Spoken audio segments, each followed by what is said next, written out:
Hello everyone, welcome back to my channel. எல்லோரும் எப்படி இருக்கீங்க? இந்த வீடியோவில் சிங்கப்பூர் ஏர்போர்ட்டில் நடந்த ஒரு குட்டி இன்சிடென்ட் பற்றி தான் பார்க்க போகிறோம். வாங்க பார்க்கலாம். ஸோ இந்த வீடியோ யாருக்கு யூஸ்ஃபுல்லாக இருக்கும் பார்த்தீங்கன்னா, டூரிஸ்ட் விசாவில் வரவங்களுக்கும் டூரிஸ்ட் விசாவில் அவங்க ஃபேமிலியை கூட்டிகிட்டு வரவங்களுக்கும் ரொம்பவே யூஸ்ஃபுல்லாக இருக்கும். ஸோ வீடியோவை ஸ்கிப் பண்ணாமல் ஃபுல்லாக பாருங்கள். இந்த வீடியோவில் ஷேர் பண்ணுறது முழுக்க என்னோடய எக்ஸ்பீரியன்ஸ் தான். அண்ட் எனக்கு இந்த இன்ஃபர்மேஷன் புதுசாக இருந்து அதனால் ஷேர் பண்ணுறேன். உங்களுக்கு இந்த இன்ஃபர்மேஷன் ஆல்ரெடி தெரியும்னா கமெண்ட் பாக்ஸில் கமெண்ட் பண்ணுங்கள். ஸோ வாங்க இப்போ நம்ம வீடியோக்குள்ளே போகலாம். ஸோ என்ன ஆச்சுன்னு பார்த்தீங்கன்னா, நானும் என்னோடய பாப்பாவும் வந்து இப்போ டூரிஸ்ட் விசாவில் தான் சிங்கப்பூருக்கு வந்திருக்கோம். ஸோ ஆஸ் யூஷுவல் பார்த்தீங்கன்னா, சிங்கப்பூருக்கு நீங்கள் வரும்போது 1 மந்த் டூரிஸ்ட் விசாவில் வருவீங்க. அந்த 1 மந்த் எண்டில் வந்து வேணும்னா எக்ஸ்டெண்ட் பண்ணிக்கலாம், இல்லைனா நம்ம ஊருக்கு கிளம்புறதா தான் கிளம்பலாம். அதே மாதிரி தான் நாங்கள் 1 மந்த் வந்து டூரிஸ்ட் விசாவில் வந்திருக்கோம். வந்துட்டு இந்த கரெக்டாக அந்த ஃபர்ஸ்ட் மந்த் எண்டில் பார்த்தீங்கன்னா நாங்கள் எக்ஸ்டென்ஷன் பண்ணியாச்சு. ஸோ 1 மோர் மந்த் வந்து எங்களுக்கு எக்ஸ்டெண்ட் ஆகிடுச்சு. இந்த மந்த் 22 நாங்கள் வந்து ஊருக்கு கிளம்புறதா பிளான் இருக்குது. டிக்கெட்டு நாங்கள் போட்டாச்சு. அண்ட் லாஸ்ட் டைம் என்னாச்சுன்னு பார்த்தீங்கன்னா, ஒரு 5 மந்த்ஸ் பேக் இதே மாதிரி நாங்கள் 1 மந்த் டூரிஸ்ட் விசாவில் சிங்கப்பூருக்கு வந்தோம். வந்துட்டு அந்த ஃபர்ஸ்ட் மந்த்லேயே பார்த்தீங்கன்னா நாங்கள் ஜேபிக்கு போயிருந்தோம். ஜேபிக்கு போயிட்டு நாங்கள் ரிட்டர்ன் வரும்போது நாங்கள் எதுவுமே எக்ஸ்டெண்ட் பண்ணல. அதுவே எங்களுக்கு ஆட்டோமேட்டிக்காக 1 மோர் மந்த் வந்து எங்களுக்கு எக்ஸ்டெண்ட் ஆகிடுச்சு. அதனால் எங்களுக்கு எந்த ஒரு ப்ராப்ளமும் அப்போ இல்லை. பட் இப்போ என்னாச்சுன்னு பார்த்தீங்கன்னா, நாங்கள் ஃபர்ஸ்ட் மந்த் நாங்கள் எக்ஸ்டெண்ட் பண்ணிட்டோம். இந்த மந்தில் கரெக்டாக 1 வீக் ஊருக்கு போகிறதுக்கு முன்னாடி நாங்கள் பினாங் பிளான் பண்ணி ஒரு 3 டேஸ் அங்கே போயிட்டு நாங்கள் ரிட்டர்ன் சிங்கப்பூருக்கு வரும்போது இமிக்ரேஷனில் எங்களை ஸ்டாப் பண்ணிட்டாங்க. என்ன ரீசன் பார்த்தீங்கன்னா, என்கிட்ட வந்து எந்த ஒரு விசாவும் இல்லாதனால எனக்கு வந்து எக்ஸ்டெண்ட் ஆகாதுன்னு சொல்லிட்டு அங்கேயே இமிக்ரேஷனில் எங்களை ஸ்டாப் பண்ணிட்டாங்க. அப்போ என்ன சொன்னாங்கன்னா, அங்கே போய் வெயிட் பண்ணுங்கள், ஆஃபீஸர் அசிஸ்டன்ட் வந்து உங்களை மீட் பண்ணுவாங்க அப்படின்னு சொல்லிட்டு எங்களை வெயிட் பண்ண வச்சுட்டாங்க. ஸோ எங்களுக்கு ஒன்றுமே புரியல. லாஸ்ட் டைம் நாங்கள் போயிட்டு வரும்போது எங்களுக்கு எந்த ஒரு ப்ராப்ளம் இல்லை, இந்த டைம் ஏன் ப்ராப்ளம் இருக்குதுன்னு சொல்லிட்டு நிறைய கன்ஃபியூஷன் மைண்டில் ஓடிக்கிட்டே இருந்துச்சு எங்களுக்கு. அப்புறம் பார்த்திங்கன்னா ஒரு 1/2 அன் ஹவர் கழிச்சு ஒரு அசிஸ்டண்ட் வந்தாங்க. வந்து அவங்க சொன்னாங்க, என்ன சொன்னாங்கன்னா, இந்த விசா வந்து நீங்கள் வந்து சிங்கப்பூரில் 22 வரைக்கும் ஸ்டே பண்ணுறதுக்கு மட்டும்தான் வேலிட். நீங்கள் வெளியே போயிட்டு உள்ளே வரத்துக்கு வேலிட் கிடையாது. நீங்கள் உள்ளே வரணும் அப்படின்னா நீங்கள் மறுபடியும் விசா அப்ளை பண்ணணும் அப்படின்னு சொல்லிட்டு எக்ஸ்பிளைன் பண்ணாங்க. அது எங்களுக்கு தெரியாது.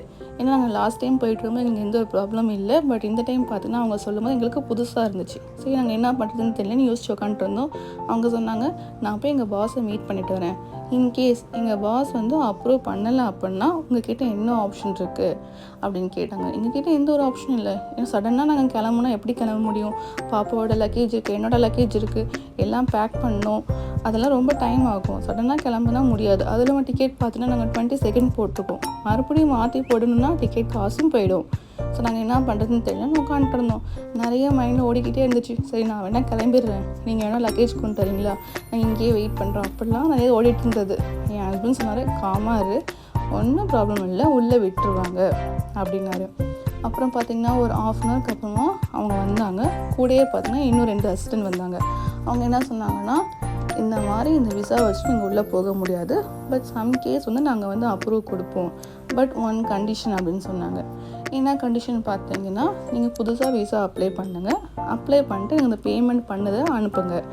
அதை காமிச்சிட்டு நீங்கள் போகலாம் அப்படின்னாங்க. டைம் பார்த்தீங்கன்னா 7:30 ஆகிடுச்சு. யாருமே இருக்க மாட்டாங்க. மோஸ்ட்லி எல்லோரும் ஆஃபீஸில் இருக்கவங்களாம் வீட்டுக்கு போயிருப்பாங்க. ஏன்னா ஒரு சிங்கப்பூரியனால் மட்டும்தான் நம்ம வந்து அப்ளை பண்ண முடியும். அவங்களோட சிங்பாஸ் நமக்கு தேவை. அப்புறம் என்னோடய ஹஸ்பண்ட் பார்த்தீங்கன்னா அவர் கொலீக்ஸ்க்கு கால் பண்ணி அவங்க கொலீக்ஸ்லாம் வச்சு பாவம் அவங்களும் புதுசாக அப்ளை பண்ணாங்க. உட்காந்து அப்ளை பண்ணி அதுக்கப்புறம் அவங்க எங்களுக்கு அந்த பேமெண்ட்டை பண்ணதை அனுப்புனதுக்கு அப்புறமா தான் எங்களை இங்கே பார்த்துட்டு இங்கே உள்ளே விட்டாங்க. நாங்கள் பார்த்திங்கன்னா 5:15 நாங்கள் ஏர்போர்ட்டுக்கு வந்துவிட்டோம். அங்கே இமிக்ரேஷன் முடிச்சுட்டு வெளியே வரத்துக்கு பார்த்திங்கன்னா டைம் 9 ஆகிடுச்சு. ரொம்பவே டிலே ஆகிடுச்சு. ஸோ இதுதான் எங்களுக்கு ஃபர்ஸ்ட் டைம் இந்த மாதிரி இருக்குங்கிறது எங்களுக்கு தெரியும். ஏன்னா அவங்க எங்கேயும் சொல்லலை. அட்லீஸ்ட் இந்த மாதிரி இருக்குன்னா அந்த நம்ம எக்ஸ்டெண்ட் பண்ணும்போது கீழே நோட்ஸில் கொடுத்துருந்தாங்கன்னா கண்டிப்பாக நாங்கள் வந்து போயிருந்துருக்க மாட்டோம்.